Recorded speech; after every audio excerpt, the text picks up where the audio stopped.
bulungi ate era PDM sigenda kwevuma ekituufu abantu babadde bubi nga tebalina ntandikwa era nebaza His Excellency okuba nti entandikwa zino zaava dda abakyala mukola ebibiina n'amyuga gize bikibize youth livelihood ssente zonna ebizibadde nga zijja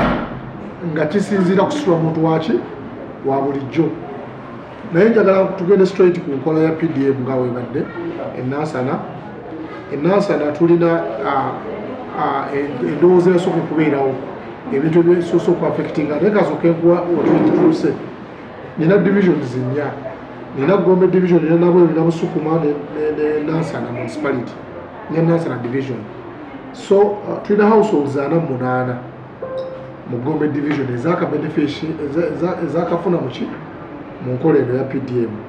era nga zo zafuna $41 n'emitwalo 7 ezo that is Gombe division ezo households then netugende nabweru tulina households 116 ezakafuna nga zafuna obukadde 7 era nga nabo batambula kuki bulungi otugende Busukuma ziri households 9 mu 7 nga zafuna obukadde 84 n'emitwalo 7 netugenda Nansana ziri households 37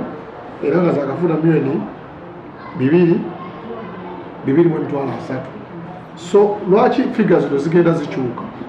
zikyuka mu kusinziira mu kwetegeka kw'abantu era tugenza okukisanga tulina ebizibu tusanze mu PDM tulina bakansala abajja ne beerimbika mu nkola ate nga tebali ku stage ya 39% eyabajjire baki president bayogerako tulina abantu betusanze badde beewandiisa naye ngaekituufu kyabona beewandiisiza mu mbeera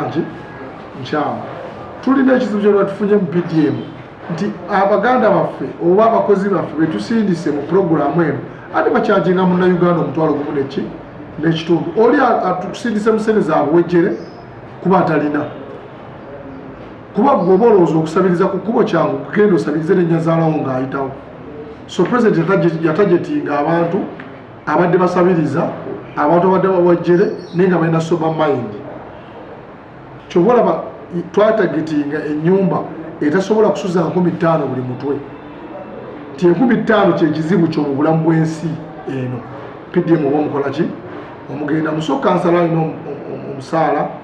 abakozi abalala ba gavumenti balina omuki n'abantu beetadde mu nnaku etali yaabwe ne Katonda abakola ki abalaba kati ffe twazuukuse be bantu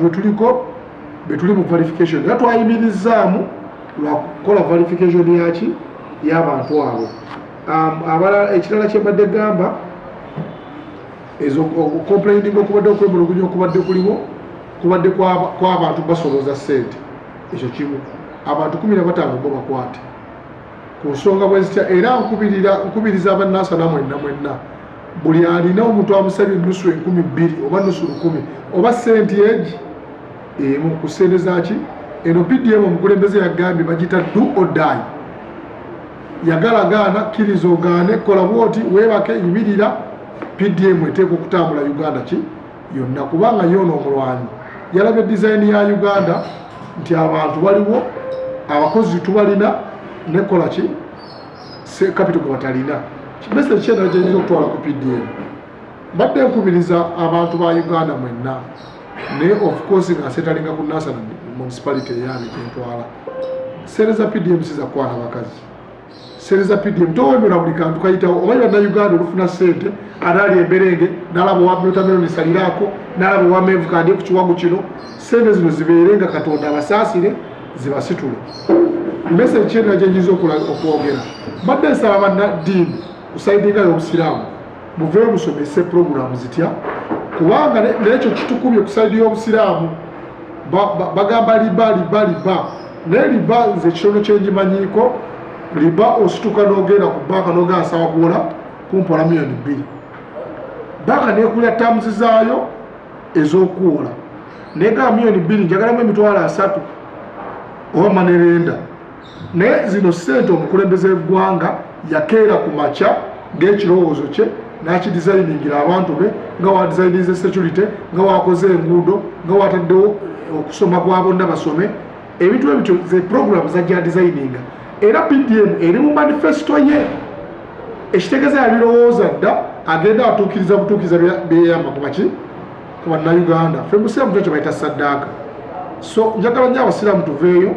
tusomese nti aa era liba ekola nnyo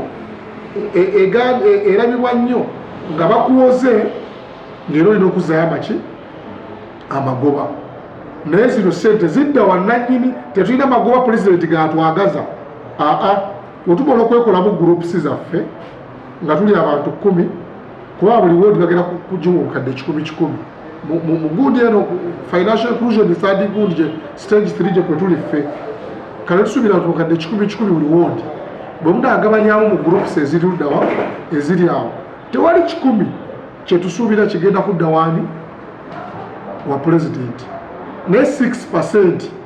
yetambuza ba parish chiefs gyetusuubira okuba nti abasomesa baffe gye bagenda okutambuliramu tezirina ssente zigenda kudda ero gisente gizakola ki gyezava ekitegeeza omukulembeze yazita yakola ki yazita tetulina returns zidda mu gavumenti so ekigambo kyekyo nakyo kitukubye nnyo ekya liba ku busaidi y'abasiraamu ensonga endala enzibu gye tubadde nayo ye negative politics ennasa tulina ebyobufuzi bingi ebigasa nebitakola ki nebitagasa naye nsiba ngamba abantu nti enjala erimu wa nuupu erimu wa NRM erimu wa jema n'abalala so bwe tuba tutuuse mu process oba mu program egenda okugasa bannayuganda tuggyemu omuzannyo era nzaawe nakambali nenga nti ow'ebyobufuzi yenna n'abireeta mu program eriwa kabangali yange muliizi ow'ebyobufuzi yenna anadda mu programs eno oba omuntu yenna atembeta programu eno ng'abaparish chiefs bange abakozi bange bonna benninako obuyinza abanaazanyisa programu ya PDM obuliri eka tebabwala kuba tebajja kuddayo essente zaabawejjere mu busiraamu tukita misikinira abantu abali mu bwetaavu eri Katonda so president tumwebaza okuba nti yavuddeyo n'ategeera nti abantu ba wansi nabo beetaaga baddusikanganye tubadduukirire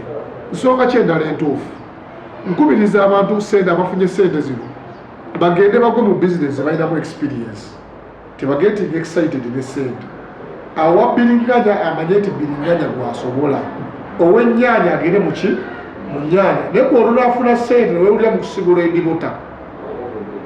endibota enkadde kati baziganye bazikyaliko embago